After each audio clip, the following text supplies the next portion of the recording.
एकदम निको भइरहेको छु। दिनदिनै पर्सेन्टमा मान्नु न कि जुन दिन कि हामीले यहाँ भर्ना भएको छु अहिलेसम्म हामीले 95% निको भइसकेका छौँ।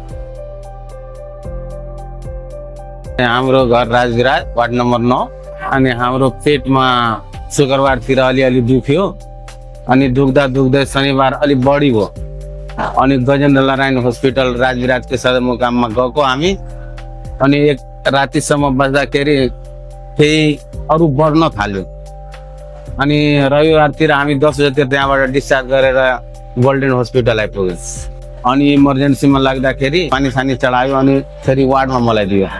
वार्डमा दिँदाखेरि डाक्टर श्याम कुमार नरियार सरले आएर हेर्नुभयो अनि हेरेपछि औषधि दियो अनि त्यो औषधि खाएपछि हामीले 10-15 मिनटमा मलाई फिल भयो कि निको भइरहेछ भनेर अनि यो 4-5 दिनदेखि म यही हस्पिटलमा एडमिट छु अनि डाक्टर साहबले मलाई औषधि गर्दाखेरि एकदम निको भइरहेको छु।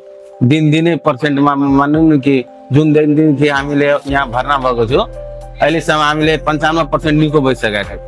डाक्टर साहबले पनि आएर हामीलाई हात हलाएर सोध्छ के भयो बाबु कस्तो छ निको भयो कि भएन म ठिकै छु अनि हाँसिकन हामीलाई यो गर त्यो गर यस्तो खाऊ टेन्सन लिनु पर्दैन म छँदैछु ठिक भइहाल्छ निको भएर तिमीले म पठाइदिन्छु भनेर यसो भनेको छ।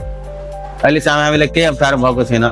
स्टाफबाट पनि यहाँको हेल्थ चार्ज गर्ने मान्छे जति छ नि त्यो सबै मान्छेहरू राम्रोसँग हामीहरूलाई इज्जत गरेर हामीलाई काम गरिदिन्छ।